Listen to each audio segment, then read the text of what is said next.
Good afternoon, everybody. President Obama, as you know, asked me to come to London in an effort to try to de-escalate the situation in Ukraine.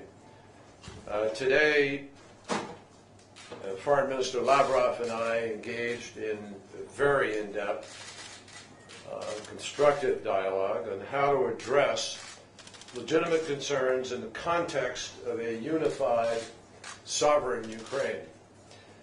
The United States strongly supports the interim government of Ukraine, and we continue to favor a direct dialogue between Ukraine and Russia as the very best way to try to resolve the crisis.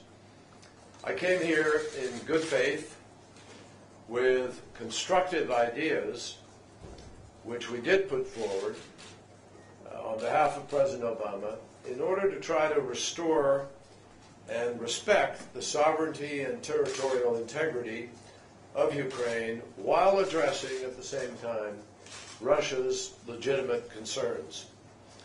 Foreign Minister Lavrov and I talked for a good 6 hours, and the conversation was very direct, very candid, frank, and I say constructive because we really dug into all of Russia's perceptions, their narrative, our perceptions, and the differences between us. I presented a number of ideas on behalf of the President, which we believe absolutely could provide a path forward for all the parties. However, after much discussion, the Foreign Minister made it clear that President Putin is not prepared to make any decision regarding Ukraine until after the referendum on Sunday. The United States' position on that referendum, I must say, is clear, as clear today. We believe the referendum is contrary to the Constitution of Ukraine, is contrary to international law, is in violation of that law, and we believe it is illegitimate. And as the President put it, illegal under the Ukrainian Constitution. Neither we nor the international community will recognize the results of this referendum. And we also remain deeply concerned about the large deployments of Russian forces in Crimea and along the eastern border with Russia, as well as the continuing provocations and some of the hooliganism of young people who have been attracted to cross the border and come into the east, as well as some of those who've lived there.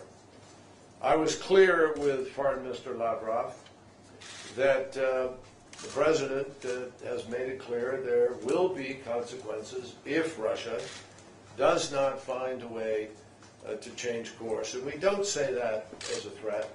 We say that as a direct consequence of the choices that Russia may or may not choose to make here. If Russia does establish facts on the ground that increase tensions or that threaten the Ukrainian people, then obviously that will beg an even greater response, and there will be costs. President Obama and I could not be more convinced that there is a better way for Russia to pursue legitimate interests in Ukraine. We believe it is not insignificant that we acknowledge there are legitimate interests, historical, cultural, current strategic. These are real interests. And I think all of us who are joined together in the EU and extended contact group understand those interests and are prepared to respect them.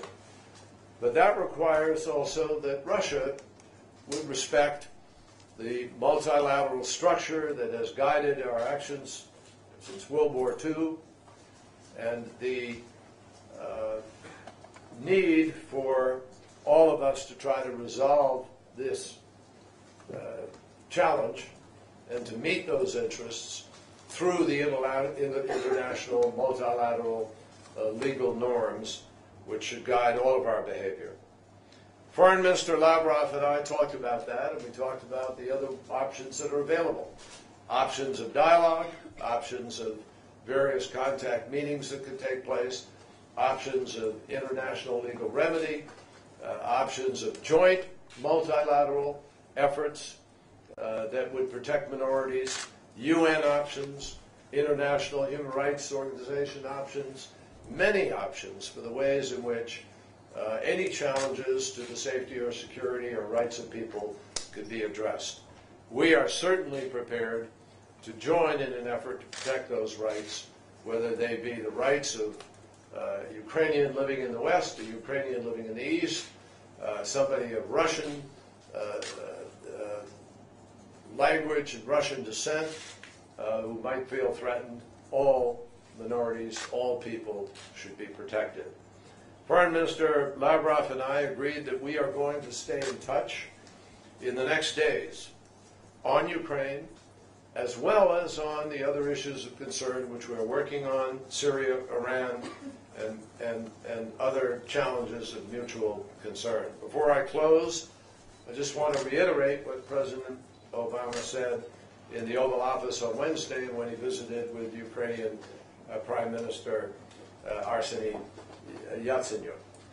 The United States stands with the people of Ukraine in their desire to make their own choices about their future and to be able to live their lives in a unified, peaceful, stable, and democratic Ukraine. The President said clearly that is our only interest. That is what drives us. Not a larger strategy, nothing with respect to Russia directly. We are interested in the people of Ukraine having the opportunity to have their country's sovereignty and territorial integrity respected, as we would ask that to happen for any country. So I will be briefing Prime Minister Yatsenyuk shortly, as well as all of our colleagues and counterparts in the EU and the members of the contact group. As soon as I leave here, I will engage in those briefings, and I look forward to taking a couple of questions. The first question is from Michael Gordon of the New York Times.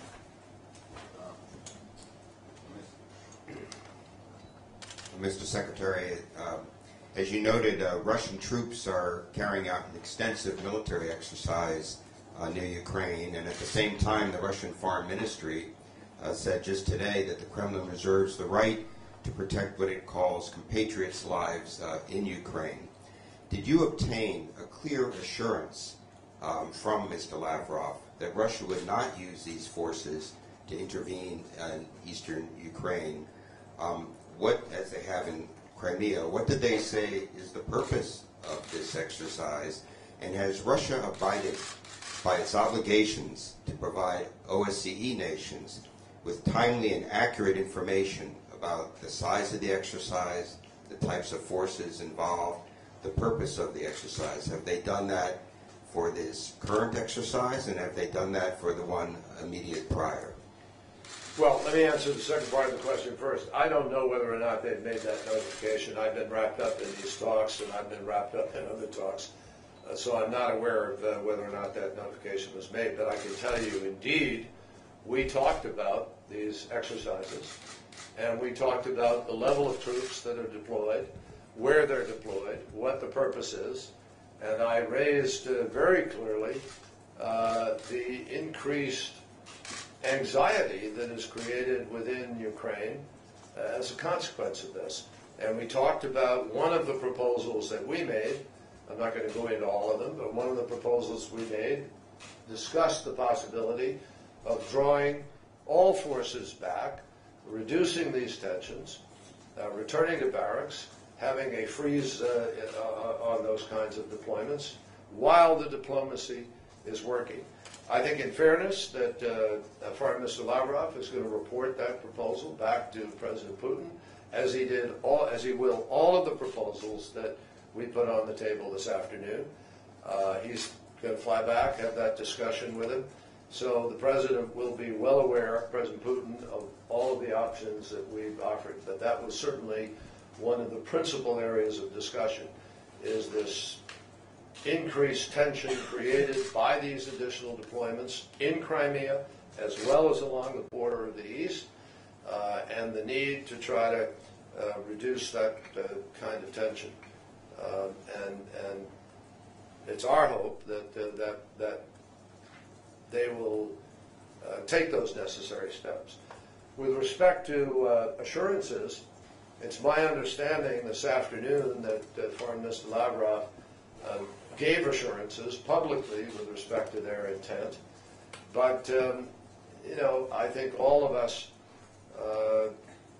would like to see actions, not words, that support the notion that people are moving in the opposite direction and, in fact, diminishing their presence.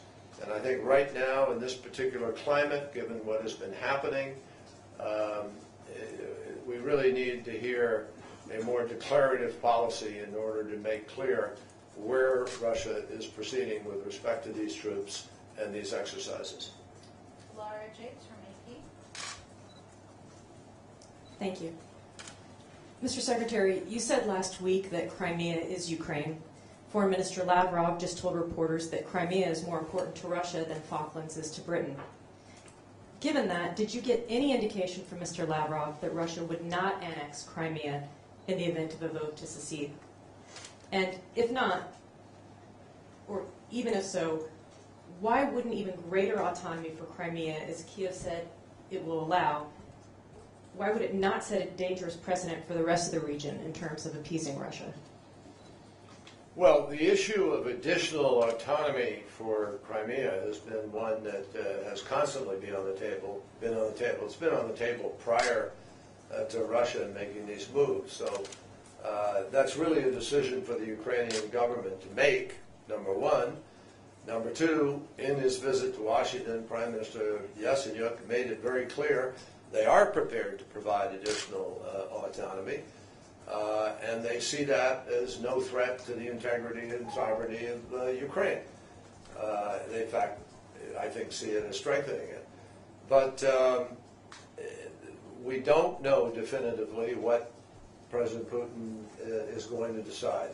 What was made clear today in the context of President Putin being unwilling to make any decisions regarding the next steps until the vote has been taken, what was made clear is that he has said that once that referendum vote is taken, he will make a decision with respect to what will happen. And I would say to him today, as I said to Foreign Minister Lavrov, that is a decision of enormous consequence with respect to the global community. We believe that a decision to move forward by Russia to ratify that vote officially within the Duma would in fact be a backdoor annexation of Crimea, and that it would be against international law and frankly fly in the face of every legitimate effort to try to reach out to Russia and others to say there is a different way to proceed to protect the interests of Crimeans, to protect Russia's interests, and to respect the integrity of Ukraine and the sovereignty of Ukraine. We hope President Putin will recognize that none of what we're saying is meant as a threat. It's not meant as a, in a personal way. It is meant as a matter of respect for the international multilateral structure that we have lived by since World War II, and for the standards of behavior about annexation, about secession, about independence, and how countries come about it. Here in Great Britain, the Parliament voted to legitimize a vote in Scotland about where Scotland would want to proceed. Under the Constitution of Ukraine, the Ukrainian legislature in Kiev would have to vote to legitimize a secession effort by any state or oblast or province or entity or autonomous region of Ukraine. That hasn't happened here. That's why this runs against the Constitution of Ukraine. So we very much hope that President Putin will hear that we are not trying to challenge Russia's rights or interests, its interest in protecting its people, its interest in its strategic position, its port agreement.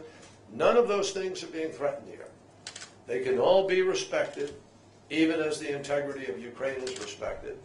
And we would hope that President Putin would see that there is a better way to address those concerns that he has that are legitimate, and we hope he will make that decision. He has decided not to make any other decision until that vote takes place on Sunday. The final question is from Joe Biddle of AFP. Thank you. Mr. Secretary, Foreign Minister Lavrov just told reporters in London after your talks that there's no common vision between the West and Russia and Ukraine, that international mediators are not needed in this situation, and that Russia will respect the results of Sunday's referendum in Crimea. Despite your message just now to President Putin that this is not meant as a threat, do you believe that in fact diplomacy is failing here and that they're just going to go ahead with what you just termed as a possible backdoor annexation of Crimea? And is it now a fait accompli that on Monday we will see sanctions from the European Union and the United States? And what gives you confidence that even those sanctions will in any way change President Putin's mind, given that this week we've seen the ruble falling and today again the Moscow stocks have been falling to a 4-year low? Thank you. Well, I suspect the market in Russia, in Moscow, can be significantly affected by these choices. It already is being affected, and obviously if there are going to be more sanctions, I think that will have an impact. But the reality is that President Putin's statement that he will respect the vote offers him many options as to how he chooses to respect the vote. If the people of Crimea vote overwhelmingly, as one suspects they will, to affiliate or be associated with Russia, you can respect the vote by making sure that their autonomy is increased, that their needs that have prompted that vote are properly respected, without necessarily having to make a decision to annex. So until that decision is made, I'm not going to interpret what it may or may not mean. I think it's more important for President Putin to understand that we are prepared to respect his interests and rights, and that they can be fully respected, and that he can actually have a claim to have served his purpose of protecting the people that he is interested in protecting by augmenting their rights and by asserting his prerogatives at the end of this effort.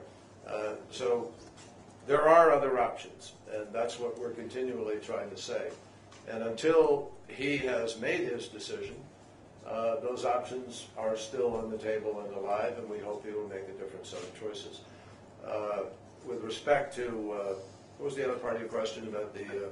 Whether there'll be sanctions automatically? Well, with respect to the President and the European community and everybody have said if the referendum takes place, there will be some sanctions. There'll be some response, put it that way. If there's a greater diplomatic opportunity that could be pursued, and that is in fact on the table, then I'm confident whatever the response is would be calibrated accordingly. But if, on the other hand, a decision is made that's negative and or flies in the face of all of the rationale that the EU and others have put on the table for the illegality, that will obviously demand some further response, which I'm confident both the EU and the United States will produce. It is not our preference. It is not where we want to go. It is not what we are choosing as a first choice.